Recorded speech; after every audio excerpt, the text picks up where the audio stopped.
Hello, my name is Alan Overcast with Tracer Technology Systems. Today I will be demonstrating how the Shot Tracer Eagle can be interfaced to an existing alarm panel using its three dedicated contact closure outputs. Output number 1 indicates an initial gunshot event.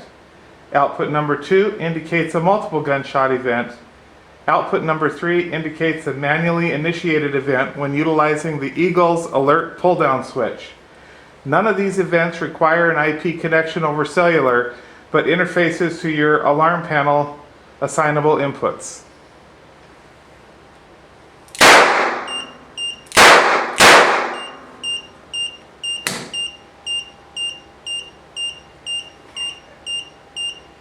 Thank you for watching this demonstration.